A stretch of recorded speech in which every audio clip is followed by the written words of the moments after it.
All right, so I'm going to be joining this soundboard for an octave mandolin. It's Engelmann spruce. I've milled it down to about 7/8 inch thick for each side. Now my planer, the blade has some chips in it, so if you see any like lines across it, that's what that is. But otherwise, it's a really great piece. It has some really interesting bear claw figure. I don't know if you can see it, maybe. Medullary raise, spot on the quarter.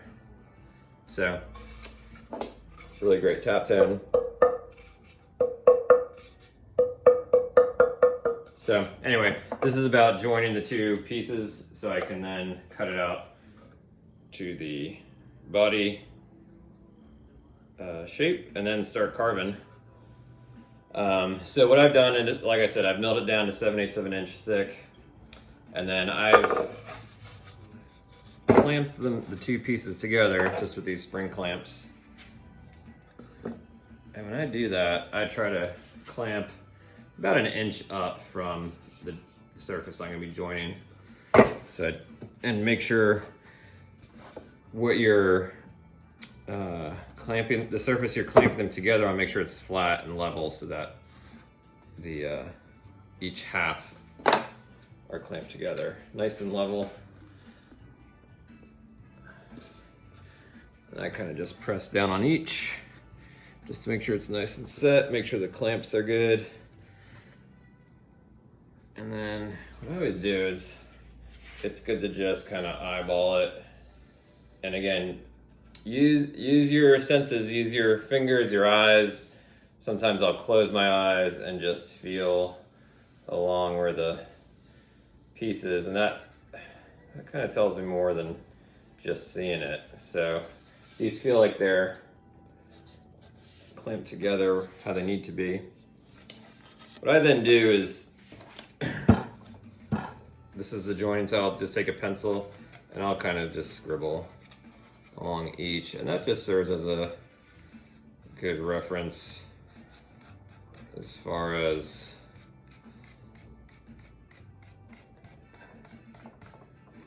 there we go, any high spots, low spots, if I'm planing it evenly or joining it evenly. Sometimes you'll get like, you know, this is gonna be exaggerated, but sometimes there'll be kind of a gap in the middle, so then you mainly just want to focus on these parts to kind of bring everything true.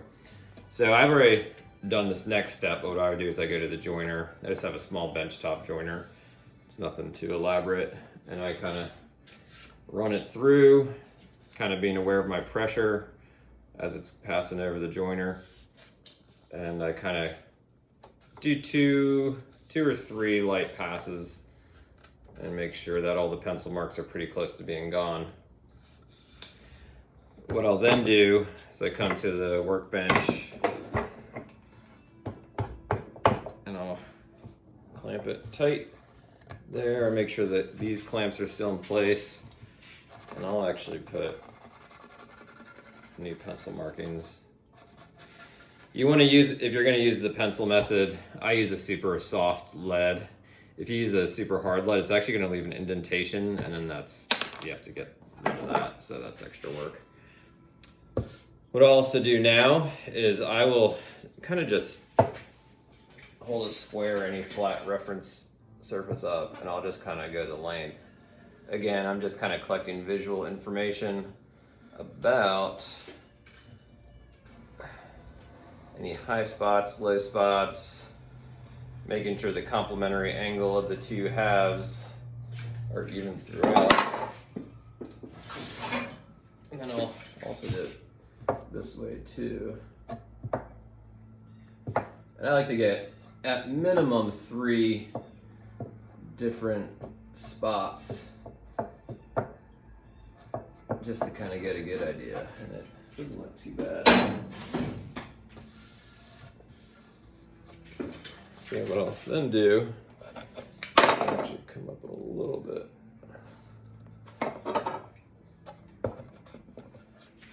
Tighten that. So I now have this long wooden beam. It used to be a plane. But what I did is it's dead flat, and then I've put some abrasive sandpaper on it. And I like this because I have more control of keeping this flat and level on top of the pieces I'm joining, as opposed to the other way around. If this were clamped and then I was pushing this wood over it, then there's just more chance of error occurring and wiggle room. So I feel like this gives me the best chance for success. And what I do is I use my fingers as kind of spacers. So I'm kind of holding it like that. And they'll kind of serve as like a fence and a guide. And I'm doing the same with my left hand. And I'll just kind of use my thumbs to really just press down and keep even pressure.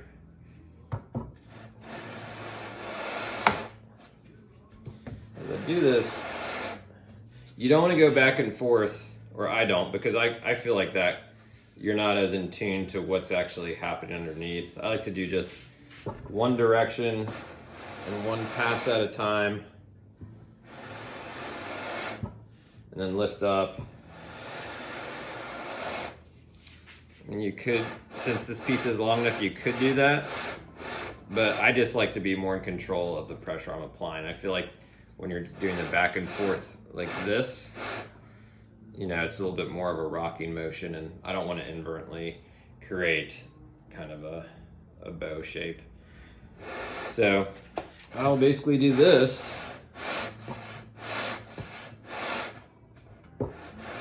until all the pencil marks are gone. And then I'll do the light check where I'll hold the pieces together.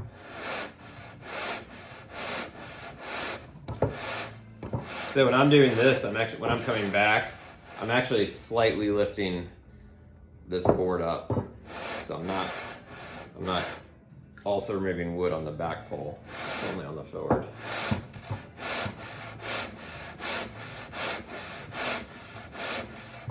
But it's very slight. So just for purpose of example, let's check the progress here.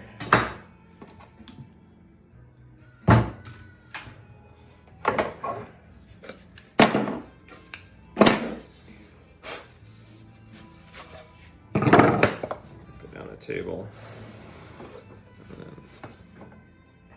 What I do is I hold it just to the light. But you gotta find a light bulb. This one over there. And I always think it's good to do the light test from both sides, especially on the thicker piece of wood. I think it just helps assessing. So I'm still seeing light passing through, basically in the middle part. So I would say between my thumb and pinky, I was seeing light. Otherwise, things were pretty well joined here. So what I'll do is basically repeat the process. Put them flat on a surface. Apply the spring clamps about an inch above.